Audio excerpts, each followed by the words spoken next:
A paz do Senhor Jesus, povo de Deus! Glória ao Pai, glória ao Filho e glória ao Espírito Santo de Deus.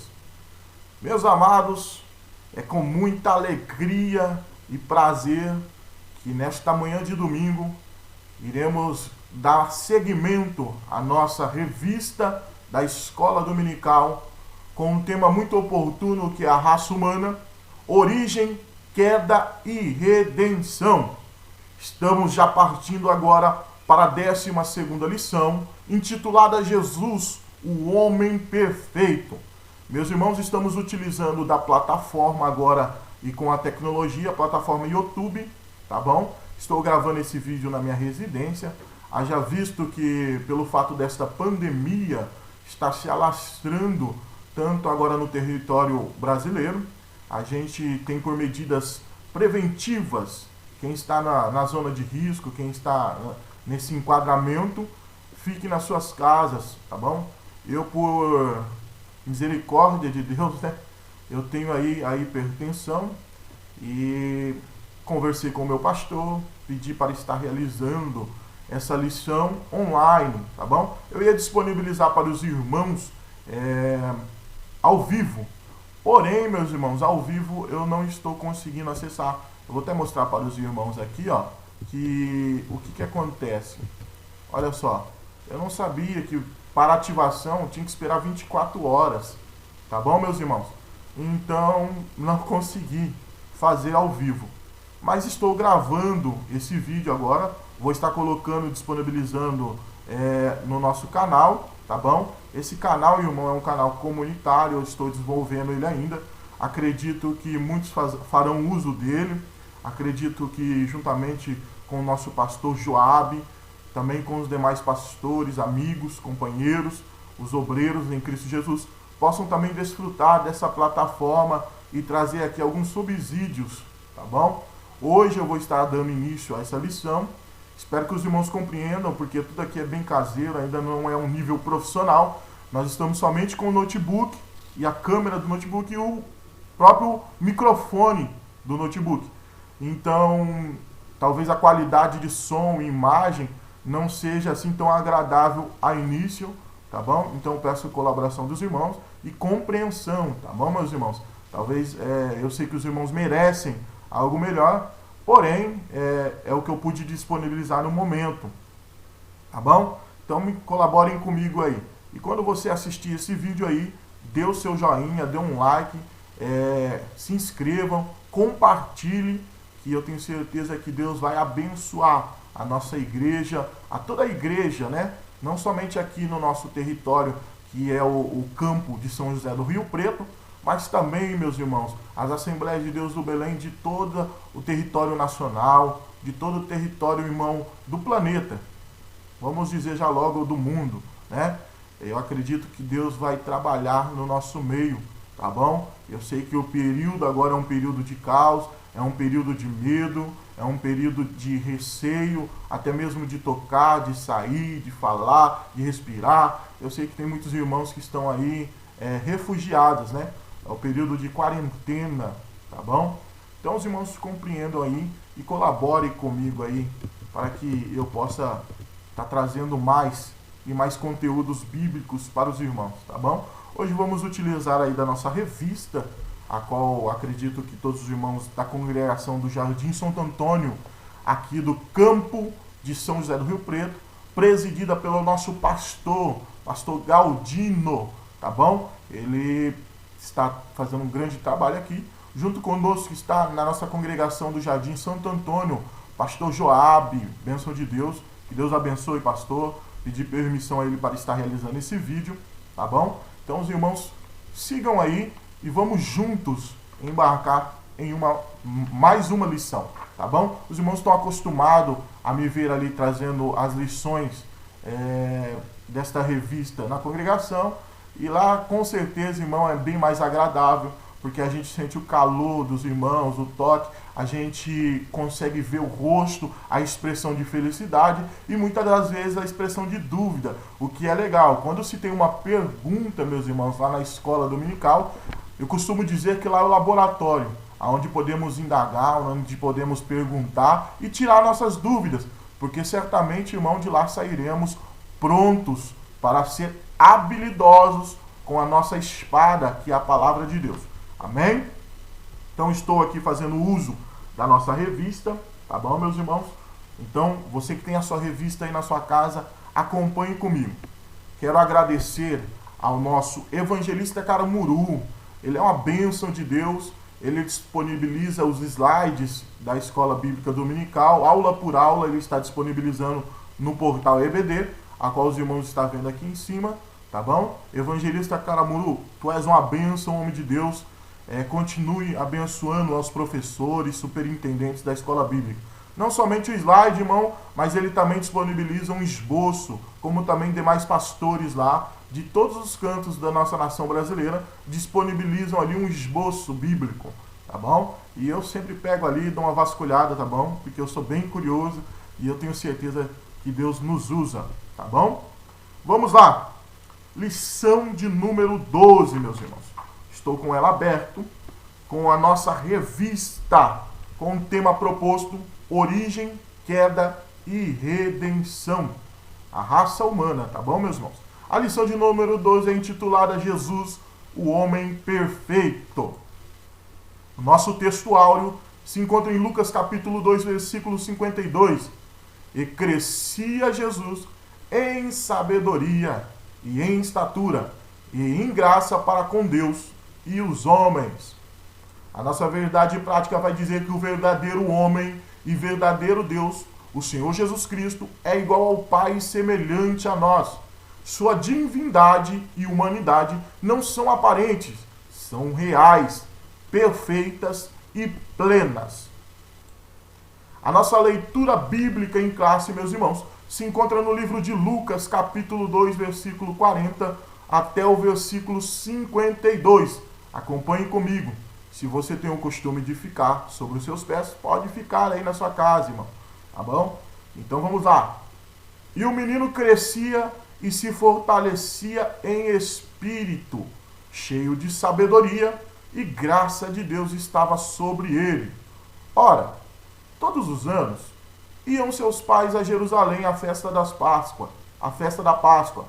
E tendo eles já 12 anos, subiram a Jerusalém, segundo o costume do dia da festa. E regressando eles, terminado aqueles dias, ficou o menino Jesus em Jerusalém, e não souberam seus pais, pensando, porém, eles que viria da companhia pelo caminho. Andaram o caminho de um dia e procuravam-no entre os parentes e conhecidos. E como o não encontrassem, voltaram a Jerusalém em busca dele. E aconteceu que, passado 3 dias, os acharam no templo, assentado no meio dos doutores, ouvindo-os e o interrogando-os. E todos os que ouviam admiravam a sua inteligência e respostas. E quando viram, maravilharam-se, e disse-lhe sua mãe: Filho, por que fizestes assim para conosco? Eis que teu pai e eu ansiosos procurávamos. E ele lhe disse: Por que é que me procuráveis? Não sabeis que convém tratar dos negócios de meu pai? E eles não compreenderam as palavras que lhes dizia. E desceu com eles e foi para Nazaré. E era-lhe sujeito. E sua mãe guardava no coração todas essas coisas. E crescia Jesus em sabedoria, em estatura e em graça para com Deus e para com os homens. Amém, meus irmãos?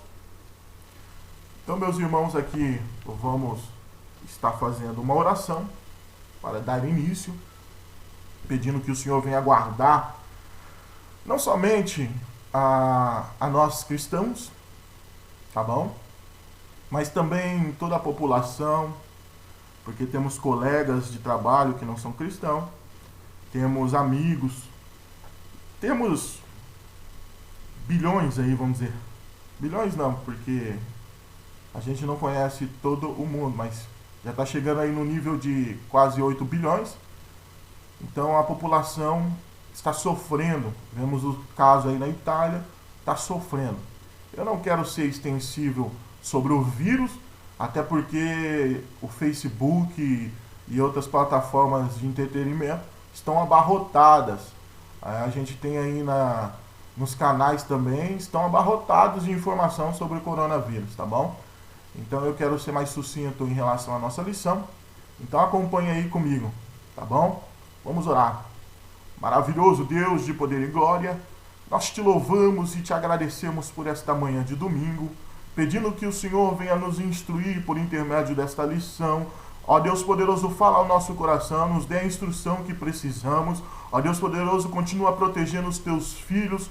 Pai Senhor, que Pai, por motivo, Pai Senhor, desta quarentena estão, Pai, em seus lares. Ó Deus, guarda eles, Pai, livrando, Pai, de todo mal, de toda, Pai, contaminação. Que eles possam, Pai, estar, Pai, imunes, Pai Senhor, a este vírus, Pai Senhor. Eu te peço não somente a eles, Pai Senhor, Pai, a toda a nossa nação brasileira, a todos os países que foram afetados, ó Deus, Pai, venha guardar, Pai Senhor, a cada um, aos Pai familiares que, Pai, tiveram um ente querido, Pai, que fora perdido pelo contato com este vírus, ó Deus poderoso, venha, Pai Senhor, confortar os corações. Ó Deus poderoso também, Pai Senhor, aqueles que estão, Pai, com suspeita. Ó Deus poderoso, que já caia por terra essa suspeita e que sejam curados no nome santo do Senhor Jesus. Ó Deus, guarda a tua igreja, guarda, Pai Senhor, a economia, Pai, desta nação. A todos, Pai Senhor, empregadores, a todos que têm, Pai, seu trabalho, a todos que têm essa empresa, a todos que trabalham por autônomos. Ó Deus, Pai, venha guardar, Pai Senhor, e dar estratégia para que possamos, Pai, vencer, Pai Senhor, sobre esse vírus. Eu te peço, Pai, no nome santo do Senhor Jesus,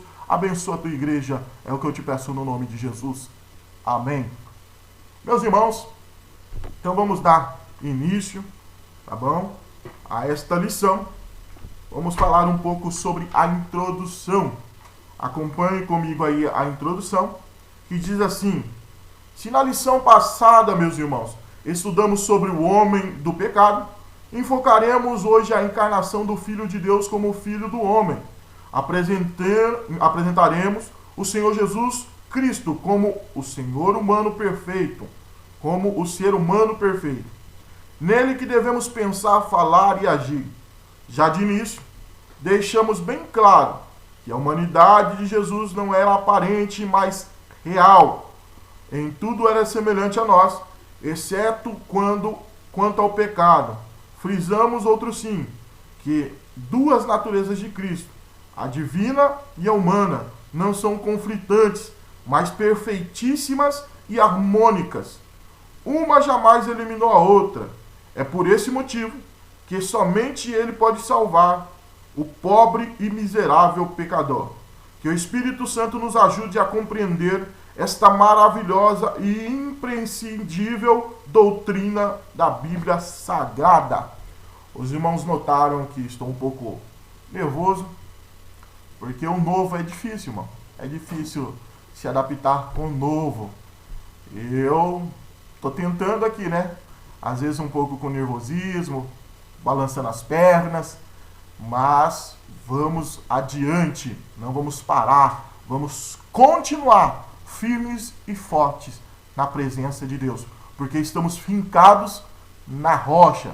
Então, meus irmãos, a introdução vai nos dizer o seguinte, que é fundamental compreendermos que a Bíblia nos ensina que Jesus, sendo Deus Filho, ou seja, uma das três pessoas divinas, fez esse homem em tudo semelhante a nós, mas que jamais pecou. Outro sim, a distorção sobre a real natureza de Jesus nesta obra tem sido, há séculos, uma das principais armas do inimigo para levar o homem para a perdição eterna. Meus irmãos, já na introdução, já vamos entender que a gente vai abordar um tema um tanto polêmico em relação a essas duas naturezas que havia em Jesus, a sua divindade e a sua natureza homem. Como é que isso funcionava? Então eu preparei para os irmãos aqui, não só através desse slide, mas trouxe alguns desenhos que poderão talvez trazer a compreensão aos irmãos como funcionava isso e como ainda funciona, tá bom? Então acompanhe aí comigo, tá bom? Introdução, meus irmãos, é isso aí. Jesus é homem. Então vamos lá, Jesus verdadeiro Deus. Acompanhe aí então, meus irmãos, Perdão pelo slide, mas vamos lá. Primeiro tópico aí, a gente vai falar o seguinte: Jesus, verdadeiro Deus. Professamos que o Senhor Jesus era e é perfeitamente humano e perfeitamente divino. Ele não era meio homem nem meio Deus. Olha só, o comentarista colocou até com um D minúsculo. Porque quando se diz meio Deus, D minúsculo, não tem meio Deus. Ou é Deus com D maiúsculo, ou é meio Deus, que nem meio Deus é. Como a gente vê em inúmeros Deus pagões, que tem um Deus minúsculo, professo, segundo a nossa igreja, as tradições da nossa igreja, a gente costuma escrever dessa forma. Mas totalmente homem, totalmente Deus. Aí quando diz totalmente Deus, o D já é maiúsculo, tá vendo? Nesse tópico, enfocaremos a sua divindade, tá bom? Então agora vamos falar sobre a divindade de Jesus. Sua eternidade como Pai. Aonde deu o princípio dessa eternidade? A gente sabe, meus irmãos, que para se ter um princípio, sai da zona da eternidade, porque a eternidade não tem princípio, não tem meio e nem fim. Mas vamos aqui trazer aqui, ó, o Senhor Jesus, como unigênito de Deus, não somente eterno, como também é Pai da própria eternidade. Vamos lá. Abra aí em Isaías. Eu vou acompanhar todos aí, irmãos, os versículos, tá bom? Para a gente ter a compreensão, juntamente com o nosso pastor comentarista, pastor Claudio No, tá bom? Aqui vai falar sobre Isaías, eu vou abrir com vocês aqui. Isaías, capítulo 9, versículo 6. 9, versículo 6. Que vai dizer assim, na minha tradução, aqui, meus irmãos. Vamos lá. 6. Porque um menino nos nasceu, um filho nos deu, e o principado está sobre os seus ombros, e o seu nome será maravilhoso, conselheiro, Deus forte, Pai da eternidade, príncipe da paz. Aí volta aqui, meus irmãos. O que está dizendo aqui? Não somente é eterno, como também é o Pai da própria eternidade. Aí ele vai citar Isaías, capítulo 9, versículo 6. Antes da sua encarnação, ele estava no Pai, e no Pai criou todas as coisas. Olha aí que interessante, irmãos. Abra comigo João, capítulo 1.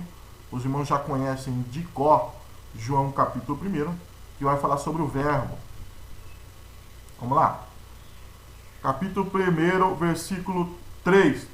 Todas as coisas foram feitas por ele, e sem ele nada do que foi feito se fez. Vamos dar no princípio. No princípio era o verbo, e o verbo estava com Deus, e o verbo era Deus.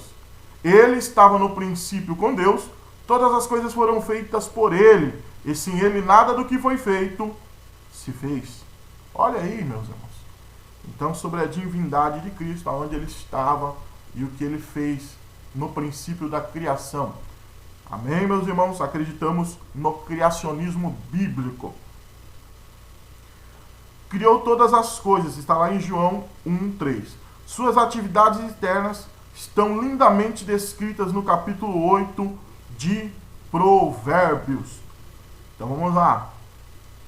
8 de Provérbios. O que vai falar o capítulo 8 de Provérbios? A partir já do versículo 1. A gente vai ver a excelência e justiça dos preceitos da sabedoria. Então, capítulo 8 de Provérbios. Ele vai falar sobre não clama porventura a sabedoria e a inteligência da sua voz. No cume das alturas, junto aos caminhos, nas encruzilhadas das veredas, ele se coloca. Da banda da porta da cidade, a entrada da cidade, a entrada da porta, clama. A voz os homens clamam, e a minha voz se dirige aos filhos dos homens. Então ele vai falar alguns conteúdos aqui sobre a sabedoria e vai falar, irmão, sobre o conteúdo da sua criação. Seus atributos, vamos lá. Subtópico 2, meus irmãos. Seus atributos, grandezas e perfeições. Jesus Cristo é a fonte da vida. A gente leu lá, a gente leu João primeiro, e agora a gente vai ver o versículo 4. Lemos até o 3, tá, meus irmãos? E agora vamos ler o versículo 4, que diz assim: Nele estava a vida, e a vida era a luz dos homens. E a luz resplandece nas trevas, e as trevas não a compreenderam. Logo, ele tem vida em si mesmo.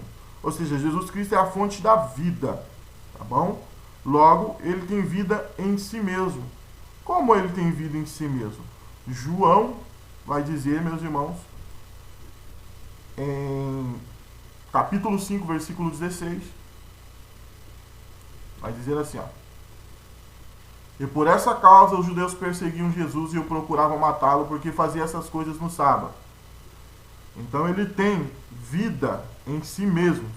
João, eu acredito que esse João 5,16 e Hebreus 7.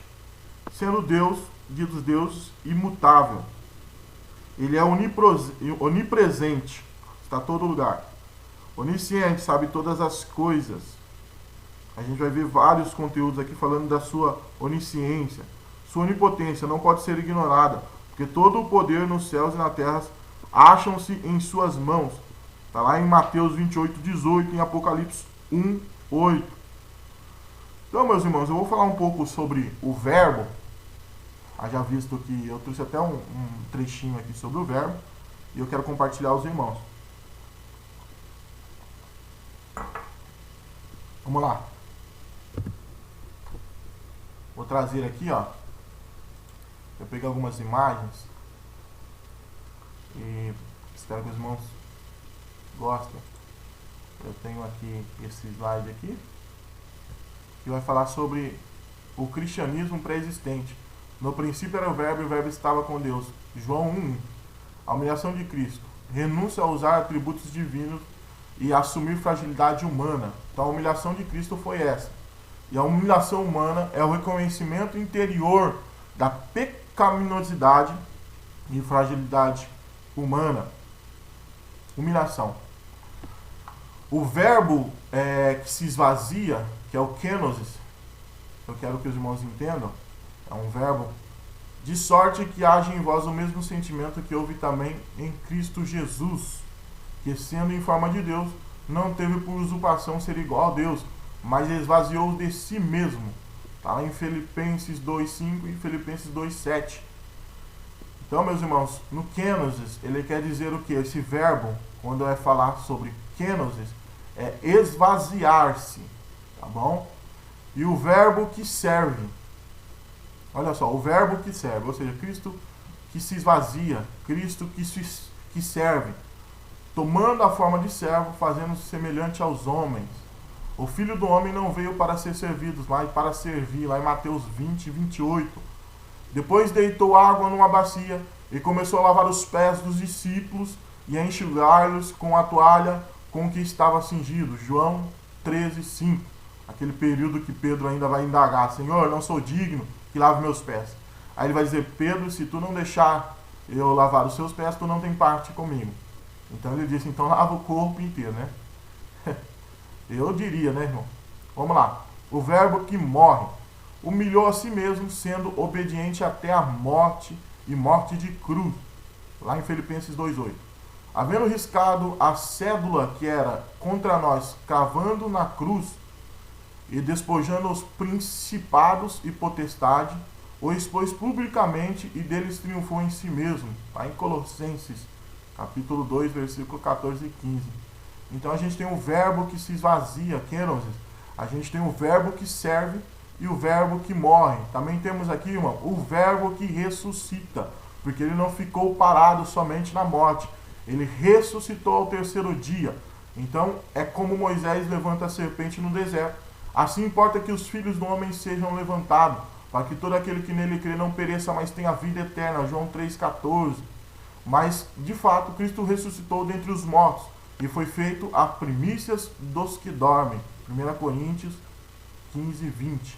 Então ele foi, irmãos, a oferta, vamos dizer assim, numa maneira tão grosseira, mas o Cordeiro de Deus que foi entregue. E em Coríntios vai dizer que ele ressuscitou dentre os mortos e foi primícias, ou seja, uma oferta, irmão, que a gente lembra nas demais lições, que essa oferta, irmão, é para pagamento, ou seja, para apagar, melhor dizendo, os nossos pecados.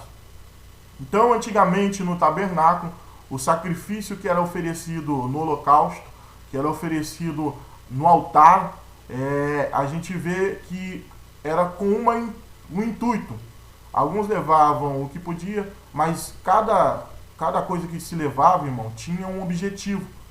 Então você levava uma pomba, você levava uma oferta, e o objetivo era impor a mão sobre o animal, transferir os seus pecados, e quando esse animal fosse degolado, esse animal fosse queimado, ele estaria representando, irmão, a morte dos seus pecados, e estaria representando, subindo as narinas de Deus como um cheiro agradável, aonde que o pecado seria, vamos dizer assim, acobertado por esse sacrifício. O pecado existia, mas com o pagamento desse sacrifício, você tem, vamos dizer assim, uma consciência sarada de que foi perdoado através do sacrifício. E Cristo foi o Cordeiro vivo que desceu do céu e morreu na cruz do Calvário por mim, por você, como eu disse, João 3,16, que Deus amou o mundo de tal maneira que deu o seu Filho unigênito para todo aquele que nele crê, não pereça, mas tenha a vida eterna. Então ele entregou uma moeda de troca, irmão. Sabemos que a moeda espiritual é a moeda que é o sangue. E somente através do sangue derramado na cruz do Calvário foi pago, irmão, um alto preço para que eu e você viéssemos ser perdoados, tá bom? Então hoje vivemos na dispensação da graça pelo o grande sacrifício na cruz do Calvário, tá bom? O verbo que acende, acender, irmão, não é acender da forma que vocês pensam, não, acender um fogo, por exemplo, tá? O que está se referindo aqui a acender é subir, tá? E quando dizia isso, vendo eles, foi elevado às alturas, e uma nuvem o recebeu, ocultando seus olhos. Tá? Atos 1:9. Atos 1:9. Aquele que desceu é também o mesmo que subiu acima de todos os céus para cobrir todas as coisas. Lá em Éfesos 4. Então você vai ver inúmeros relatos, irmãos, que alguns fragmentos bíblicos que declaram a divindade de Cristo. Tá bom? O verbo que se exalta e retorna. E quando for levado da terra, todos atrairei a mim. João 12:32. Por isso também Deus o exaltou soberanamente e lhe deu um nome que é sobre todo nome, para que o nome de Jesus se dobre todo o joelho dos que estão nos céus e na terra e debaixo da terra. Olha lá, declarando em Filipenses 2, do 9 ao 10. Eis que vem com as nuvens. Isso é o retorno, tá? Segunda vinda de Cristo. Para deixar bem claro os irmãos. E todos os olhos o verá. Apocalipse 1:7. Eu, irmão, se eu não partir antes que Cristo venha, se ele vir hoje, que eu possa ver esse retorno dele nas nuvens, tá bom? Que eu possa escutar as trombetas tocarem. Tá bom, meus irmãos? Então é isso daí que eu quero que os irmãos compreendam. Tá bom? A gente tem aqui, a Bíblia ensina que Jesus, num determinado instante histórico, a plenitude dos tempos, Gálatas 4:4, o verbo se fez carne e habitou entre nós. João, como eu disse para os irmãos, 1:14. Jesus se tornou homem a fim de cumprir as promessas divinas feitas ao primeiro casal da semente da mulher. Nasceria um que esmagaria a cabeça da serpente. Gênesis 3:15. Então aqui o nosso comentarista Karumuru, ele quis relatar o aspecto do nascimento de Cristo pela Virgem Maria. E é algo muito interessante, irmãos, de se falar, porque a gente tem a compreensão, meus irmãos, de que o primeiro Adão falhou. a gente sabe que Jesus, como segundo Adão, venceu na cruz do Calvário e por isso lhe foi dado todo o poder nos céus e na terra. Meus irmãos, Adão ele fora gerado por Deus, tá bom? Não foi num ventre de uma mulher, porém ele foi gerado por Deus e ele tinha um propósito, que era dominar, sim, todos os animais, ser um grande administrador aqui na terra, e também teve a sua esposa Eva. Porém, Adão e Eva pecaram, e todos os filhos nasceram com essa descendência adâmica, descendência do erro, de pecar. A gente vê a história, Caim e Abel, e todos conhecem a história. E em seguida Lameque, em seguida foram outros homens que tentaram serem, vamos dizer assim, irmãos, pecaram e acharam que estavam corretos. A gente vê Lameque aí, matou e ainda fez festa por isso, né? Até fez uma poesia. Então a gente tem aí homens que pecaram, e até hoje, irmão, hoje a gente vê no dia a dia vários homens e mulheres pecando. Hoje eu posso dizer para os irmãos, não sou perfeito, também sou sujeito ao erro, sujeito ao pecado. E aí nasce um homem chamado Jesus. Porém, Jesus nasceu por uma virgem.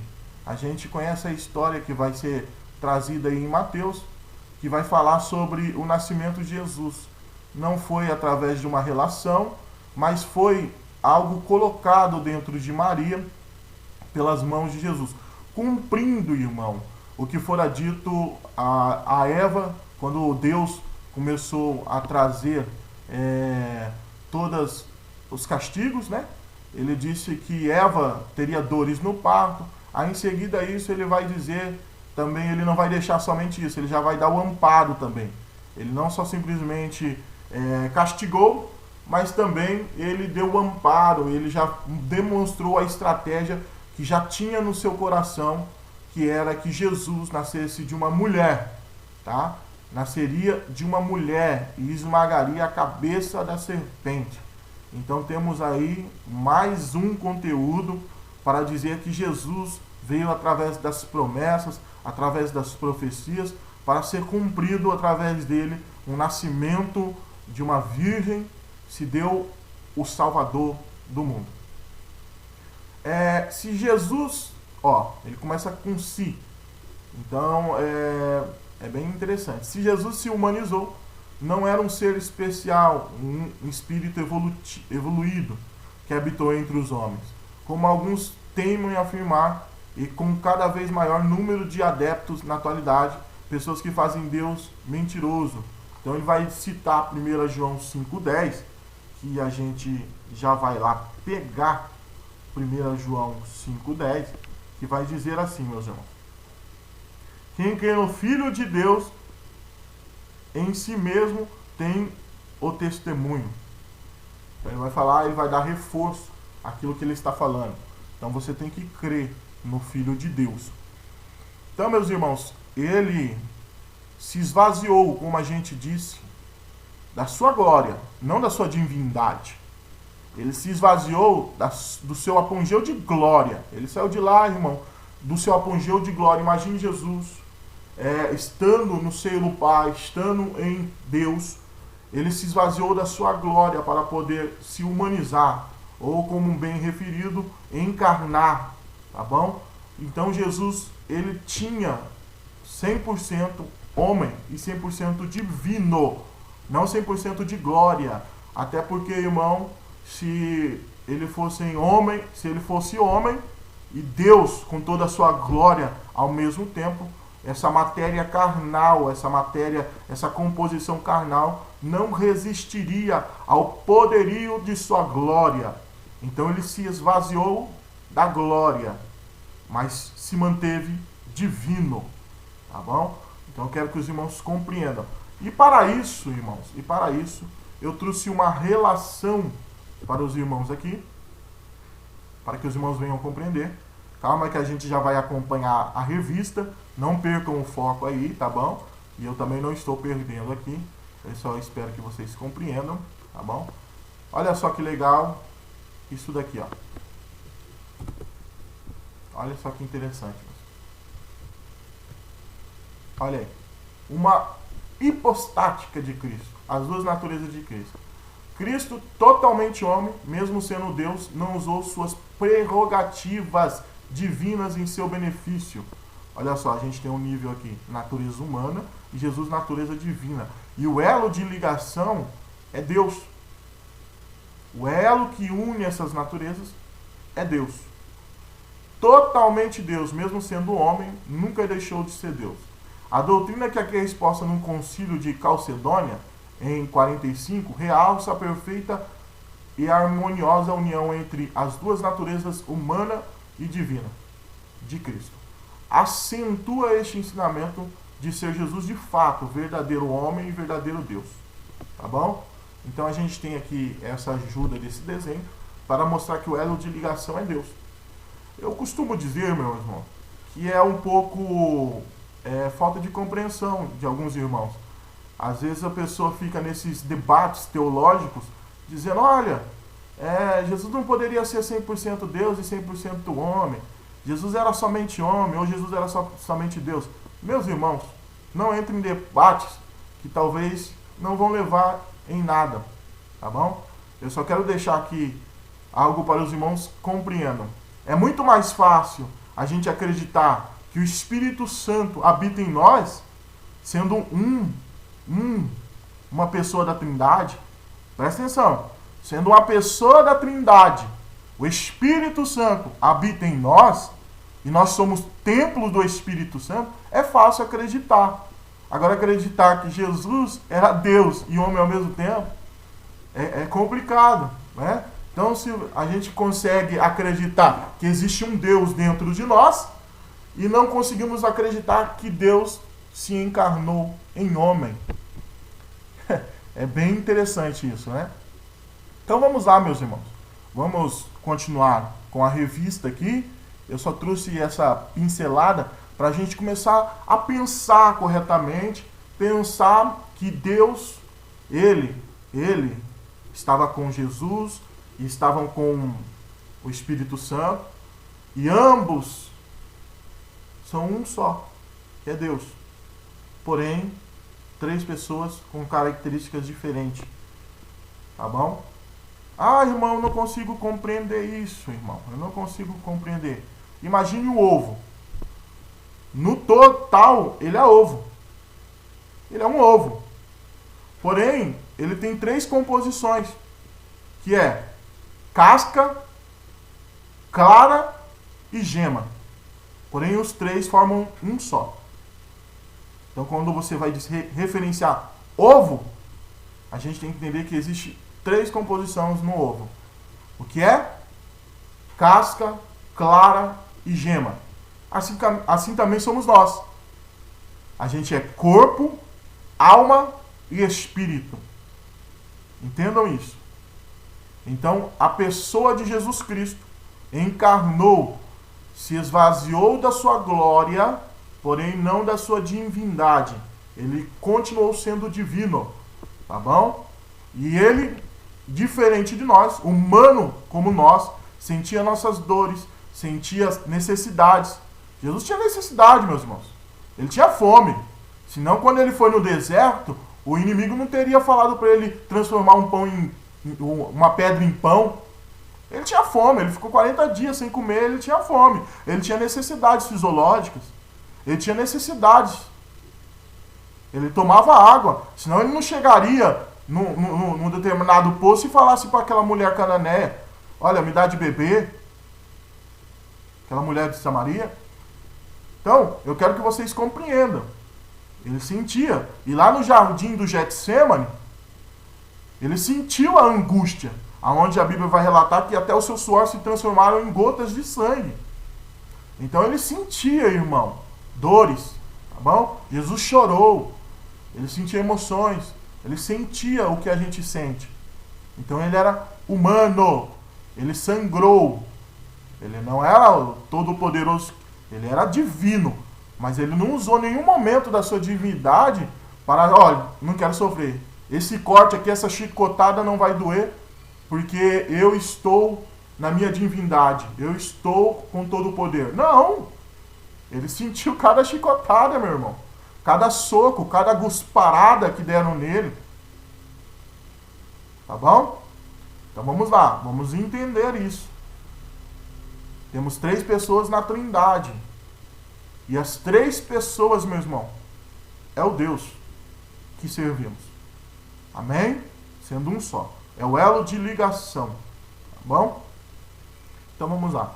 Eu vou deixar isso daqui mesmo, que eu até achei bacaninha. Deixar isso daqui e dar continuidade à lição através da nossa revista. Tá bom? Esvaziou de sua glória, subtópico 3º. Tá bom, meus irmãos? Esvaziou de sua glória, mas não de sua divindade. Acabei de falar para os irmãos. Olha só que interessante. Acabei de falar para os irmãos. Tá? Quando de sua encarnação no ventre puro e virginal de Maria, o Filho de Deus não se esvaziou de sua divindade, mas sim de sua glória. Está lá em Filipenses, capítulo 2, versículo 5. Eu vou estar abrindo Filipenses, capítulo 2, versículo 5. Olha só que interessante. Vamos estar lendo, irmão, juntos. De sorte que haja em vós o mesmo sentimento que houve também em Cristo Jesus, que sendo em forma de Deus, não teve por usurpação ser igual a Deus, mas aniquilou a si mesmo, tomando a forma de servo, fazendo-se semelhante aos homens, e achado na forma de homem, humilhou-se a si mesmo, sendo obediente até a morte e morte de cruz. Pelo que também Deus o exaltou soberanamente e lhe deu um nome que é sobre todo nome, para que o nome de Jesus se dobre todo o joelho dos que estão no céu e na terra e debaixo da terra, e toda língua confesse que Jesus Cristo é o Senhor, para a glória de Deus Pai. Olha aí, meus irmãos.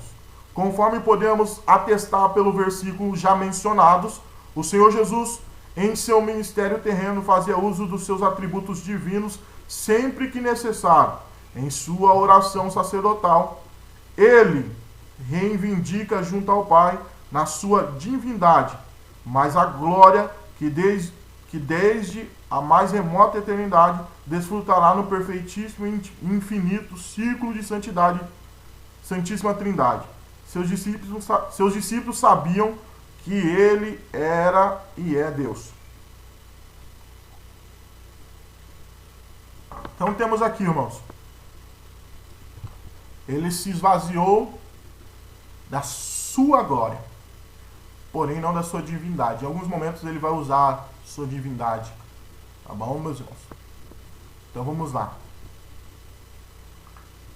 Em sua oração sacerdotal, ele reivindica junto ao Pai não a sua divindade, mas a glória que desde a sua mais remota eternidade desfrutará no perfeitíssimo e infinito círculo de Santíssima Trindade. Ou seja, meus irmãos, depois que Cristo morreu na cruz do Calvário e ressuscitou, foi dado a ele todo o poder e toda a glória nos céus e na terra. Então, irmão, ele reivindicou. Ele não ganhou um prêmio por ter executado. Não. Ele só reivindicou. Ele pegou o que era dele. Ou seja, ele tinha divindade, aí ele só simplesmente pegou a sua glória novamente. Tá bom? Vamos lá. Jesus, verdadeiro homem. A gente falou sobre a sua divindade. Espero que os irmãos entendam que Jesus era divino. E agora a gente vai falar sobre Jesus como homem.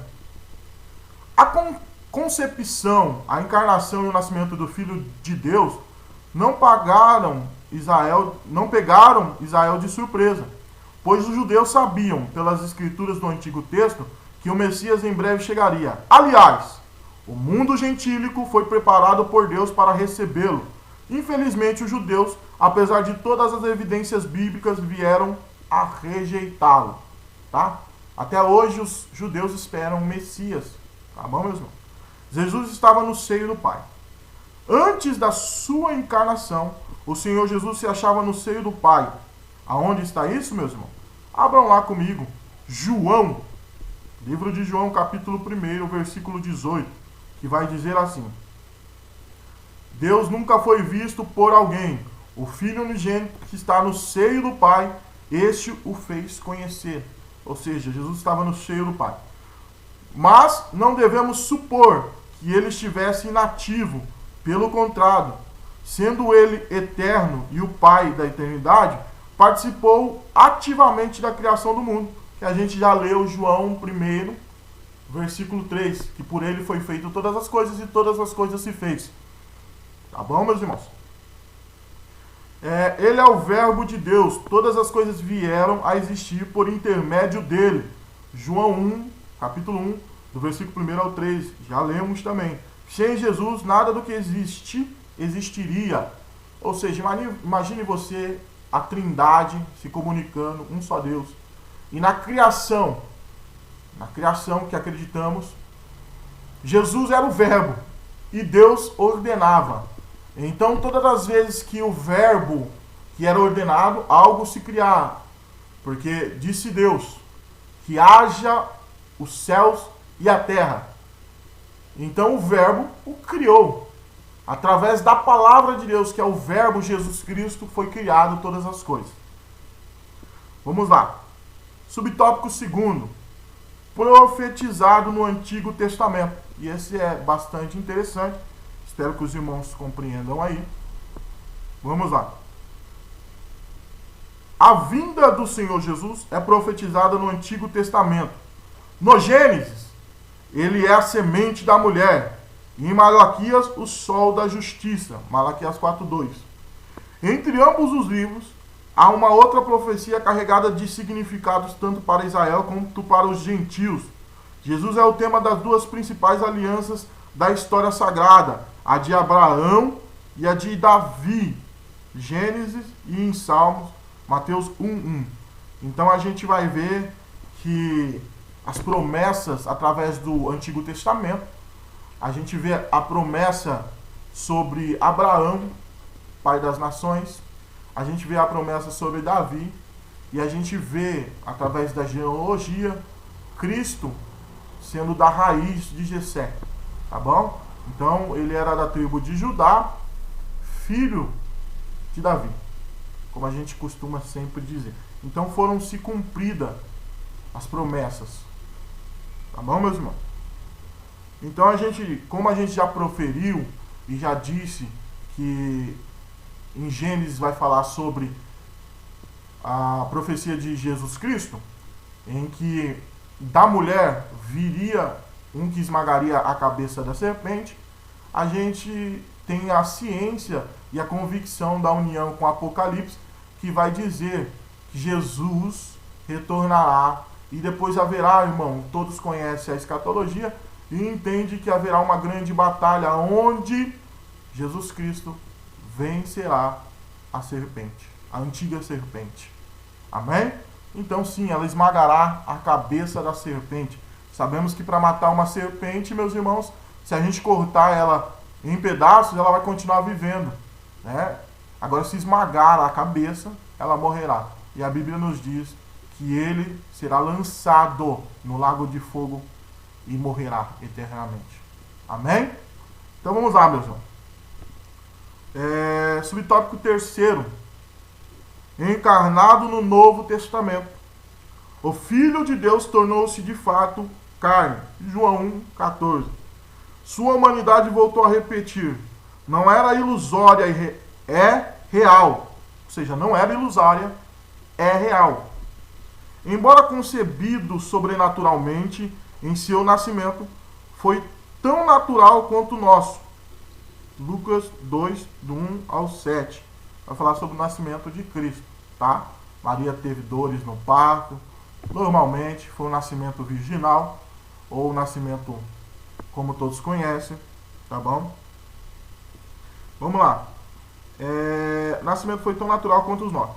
Sentiu nossas dores e incômodos, teve fome e teve sede. Aí foi o que eu disse.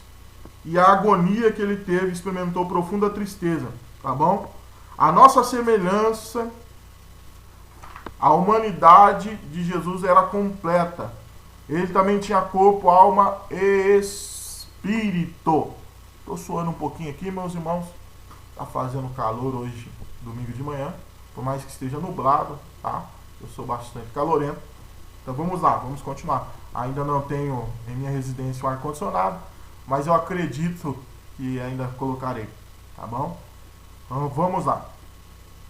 Concluindo, afirmamos que a humanidade de Jesus era perfeita e em nada diferia da nossa, exceto quanto ao pecado. Ele não estava sujeito quer ao pecado original, quer ao experimentado.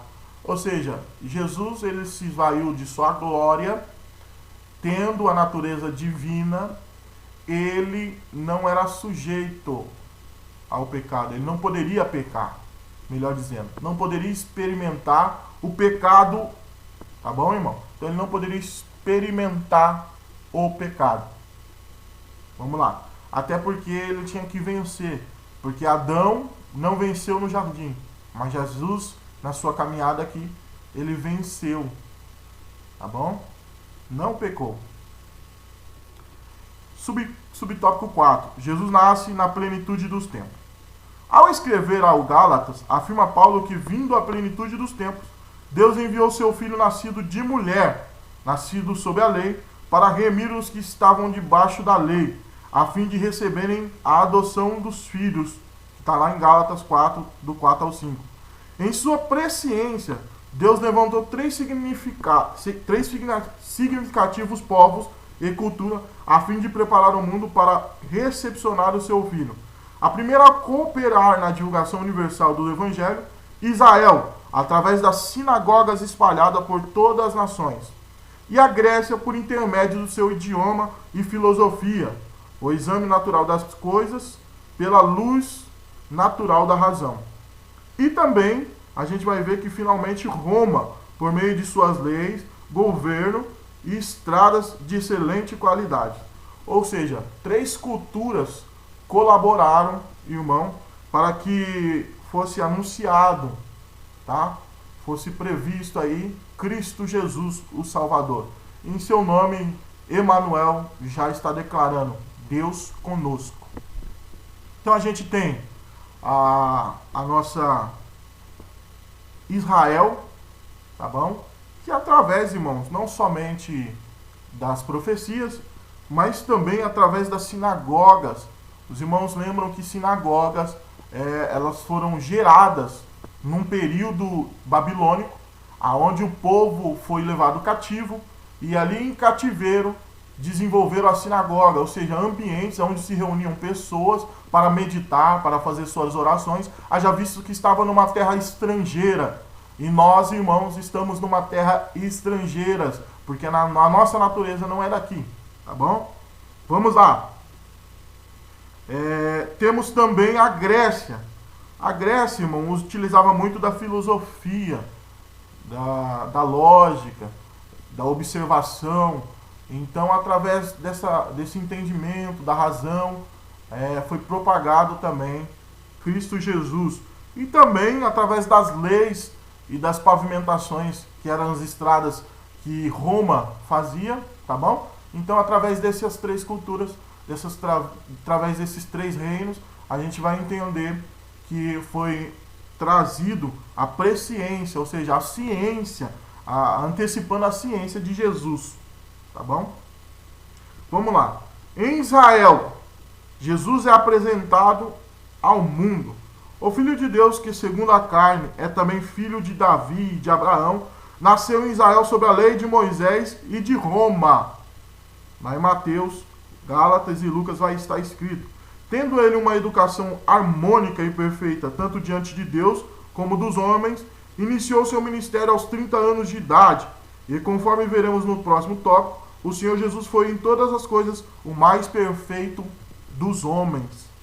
Então, meus irmãos, a gente vê aqui que Cristo, ele nasceu sobre as leis deste mundo.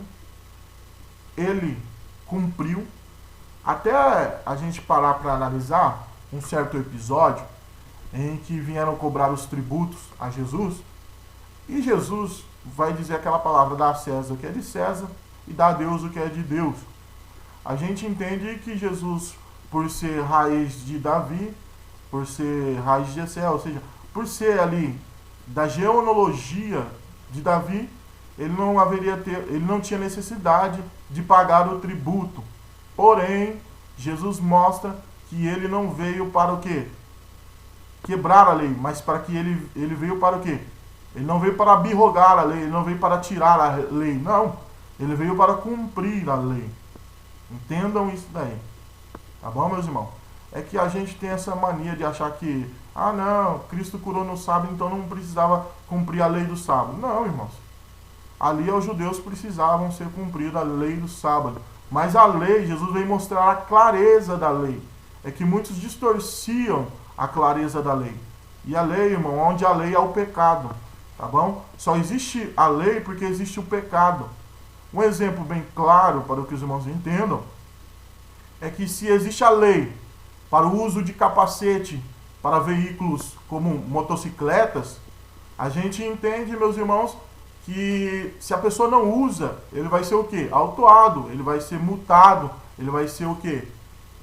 Vai ser uma pessoa que vai estar indo contra uma lei. E por que tem a lei? Porque muitos, certamente, meus irmãos, usaram veículos e ao cair, batiam suas cabeças e morriam. Aí o Estado, meus irmãos, ele tem a obrigação de cuidar do cidadão, de proteger o cidadão. Então, por isso foi feita a lei. É pecado andar sem capacete? A partir do momento que existe a lei, é pecado, meus irmãos.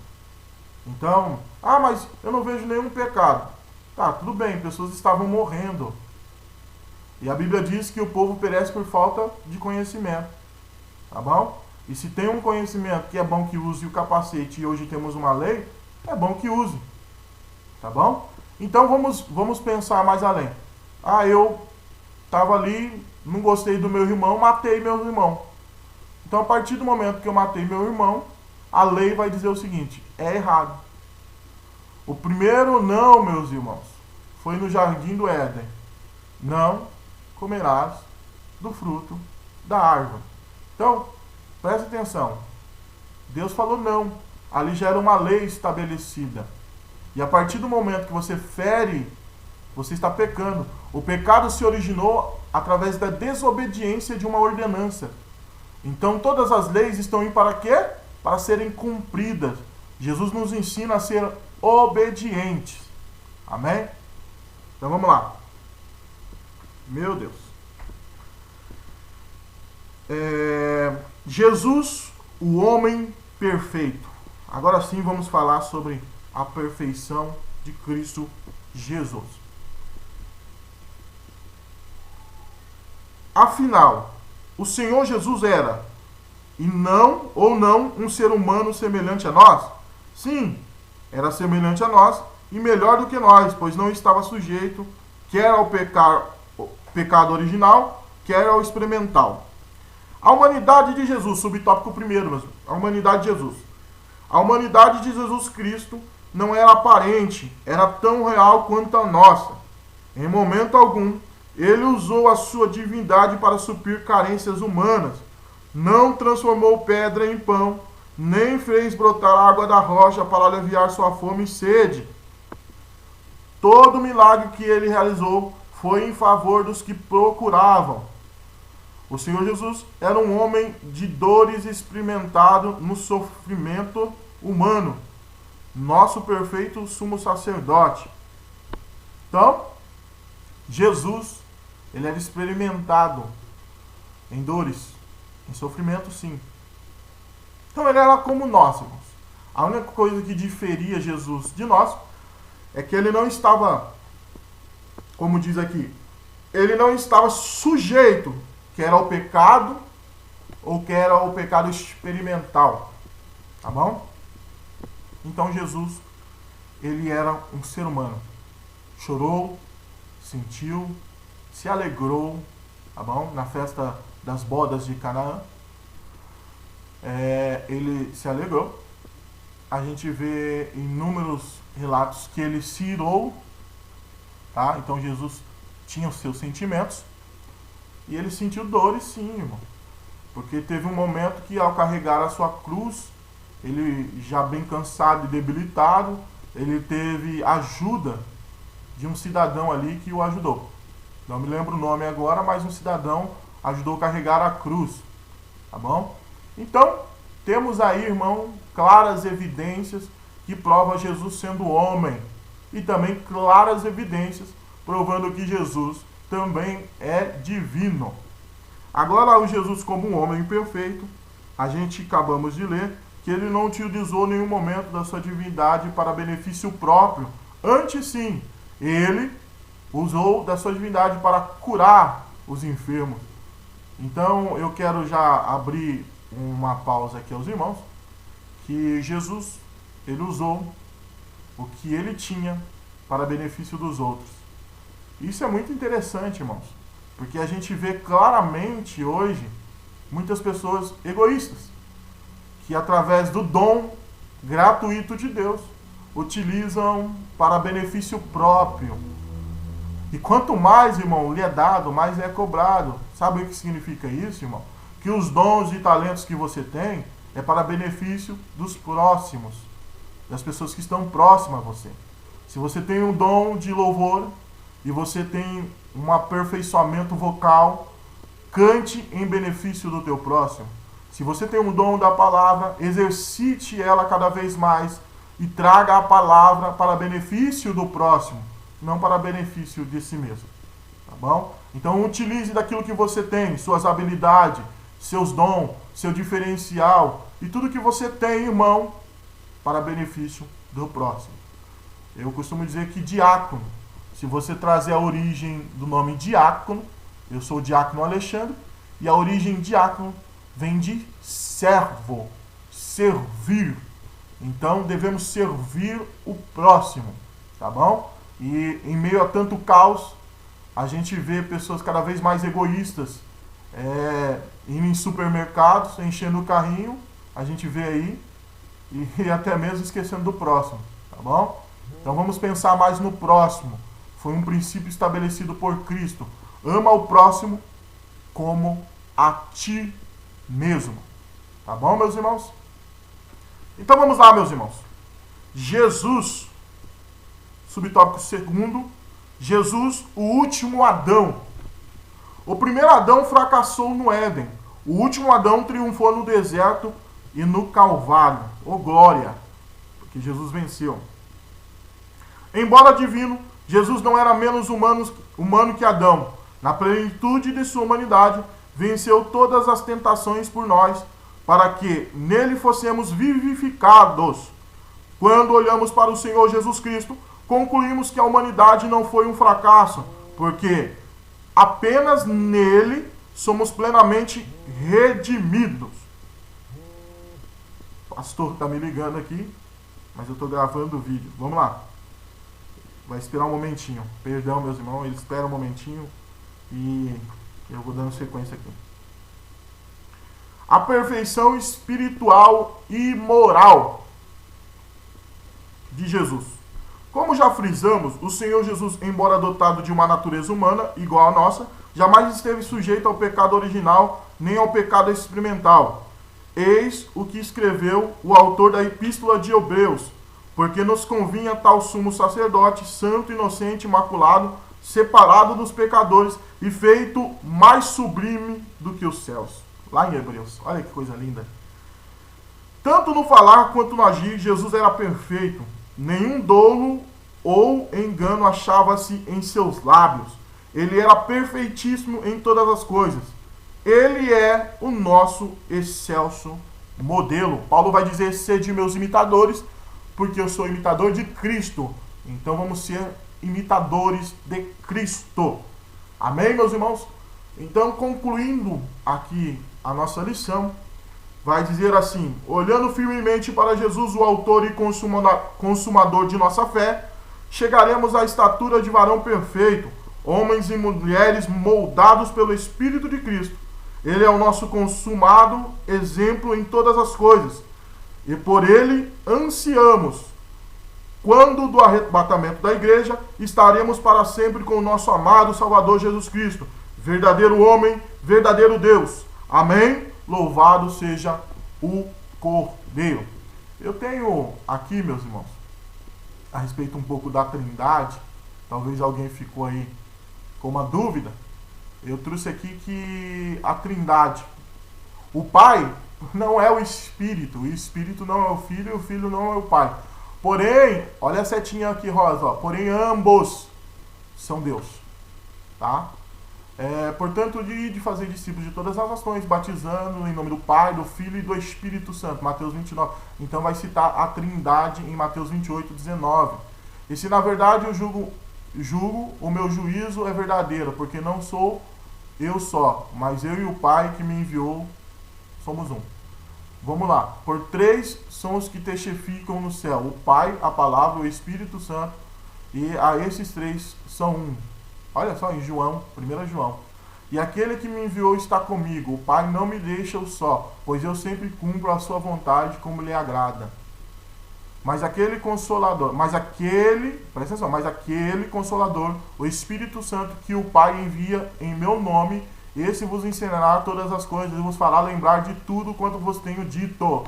Então vai falar sobre acerca da Trindade. O significado da palavra pessoa da Trindade. Isso é muito importante, irmão. Para nós, significa uma coisa muito diferente do que significava na igreja primitiva. A mudança de significado é que causou toda a confusão em torno da nossa Trindade. A mudança do significado de algumas palavras é comum em todos os idiomas. A palavra igreja é um exemplo. A princípio, era apenas uma reunião de membros do parlamentar grego. Hoje podemos se referir a um templo. A palavra grega prosopon, pessoa, tem no grego o seguinte significado: aparência, aspecto externo visível de um ser humano, animal ou coisa. Ou seja, a pessoa, a aparência, o aspecto exterior, tá bom? É o que difere um do outro, mas ambos são um. Olha só que interessante. Em consequência disso, quando aos pais da igreja chamam pessoas ao Pai, ao Filho e ao Espírito Santo, estavam dizendo que esses três eram manifestações ou revelações que Deus fazia de si ao mundo. Olha que coisa linda, meus irmãos. E por meio das quais o mundo pode ver Deus e saber o que era Deus. Ou seja, através dessas vertentes, através dessa imagem, desse aspecto, a gente conhece a Deus. Através de Jesus Cristo, do Espírito Santo, a gente entende que o Pai, o Filho e o Espírito são um. Então eu tenho aqui, irmãos, também, eu deixei aqui para os irmãos, se os irmãos quiserem salvar, tá? A profecia mosaica. A gente vai ver uma cronologia que leva Cristo o centro da profecia bíblica. Então a gente vai ter aqui o legislador, o cetro não se arredará de Judá. Vai lá em Gênesis 49, 10. Noé, pregoeiro da justiça. 1 Pedro 2,5. A arca preconizava a salvação de Cristo. A profecia não era mosaica pentateuca. A profecia não era pré-mosaica proto-evangélica. Lá em Gênesis 15. Então você vai ver aqui, ó, a chave da profecia, tudo feita por ele e para ele. A gente vai ver uma sequência aqui, ó. Pós-mosaica, a teocracia, a escola de profetas, os justos que dominam. Tá lá em 2 Samuel 23, 3. Aí vai pular para a monarquia, o reino davívico. Tá vendo? Aí depois vai pular dos profetas, reino dividido. O combate à idolatria, o cativeiro. Então vai ter uma sequência aqui, ó. O pré-exílio, que está em Obadias, tá Amós, os profetas menores, tá? Aí Isaías, Jeremias, o exílio de Ezequiel e Daniel e o pós-exílio. Então todos eles vão declarar o plano salvífico de Cristo Jesus, tá bom? Então Cristo, irmão, todo canto da Bíblia você vai ver algo cristológico, tá bom? Cristo, o centro das profecias. Então eu passei aqui para os irmãos e agora eu vou passar isso daqui, ó, deixar para os irmãos. Confie em Deus não significa em não tomar precauções. Noé foi avisado no dilúvio e construiu a arca. José foi avisado da seca e armazenou em celeiro. José e Maria foram avisados de Herodes, que queriam matar o menino, e fugiram para o Egito.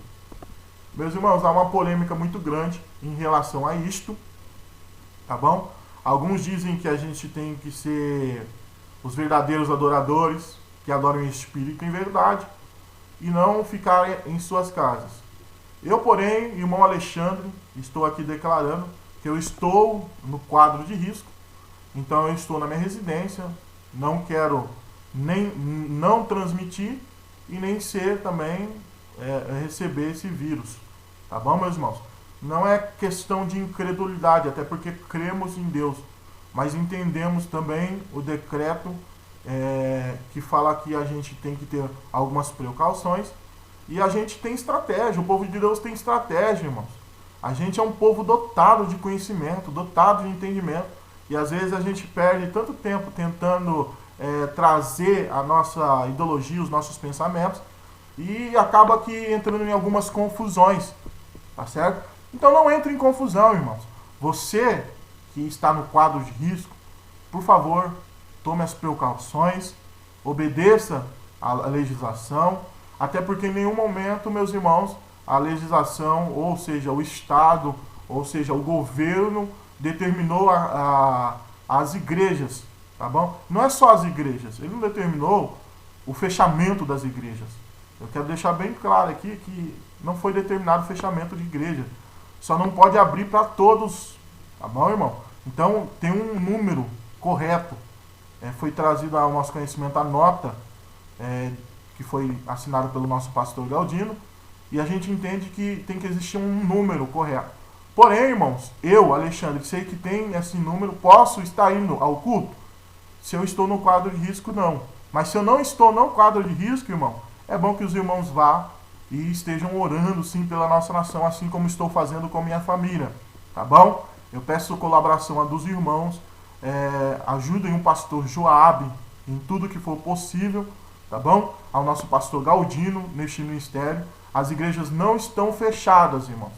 Simplesmente existe uma precaução de um número, não pode ceder esse número, tá bom? Tem que chegar no número correto ali para não ser fechado e ser multado ou, quem sabe, aprisionado um dos nossos pastores. Então obedeçam aí, irmãos, e continue orando nas suas casas. Quem vai ficar na sua casa, continue orando, irmão, continue fazendo. Eu estou tentando fazer minha parte aqui, através dessa lição. Espero que os irmãos tenham gostado, tá bom?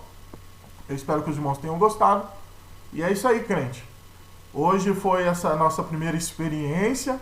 Eu tenho certeza que Deus continuará nos dando vitória. Amém? Eu tô com uma coceira aqui no rosto, meus irmãos. E sabemos que não pode ficar tocando no rosto, mas quem consegue, meus irmãos, né? Quem consegue? Quem consegue ficar sem tocar no rosto? Então a gente... Olha aí. A gente deu término a essa lição. Eu tenho certeza que, dependendo dessa quarentena, vamos estar melhorando o conteúdo. Quem sabe aí um microfone. Deus abençoe e a gente consiga um microfone melhor. E quem sabe até a dinâmica, tá bom, meus irmãos? Porque eu ainda estou meio travado aqui, olhando para essa câmera, olhando para esse notebook, sem contato dos irmãos. Fica complicado, tá, irmãos? Então, os irmãos entendam aí. É tudo para a glória de Deus. Deus abençoe os irmãos. Fica na paz do Senhor Jesus. Eu, irmão Alexandre, oro por vós. Então, continue orando por mim também. Deus abençoe. A paz do Senhor Jesus. Amém.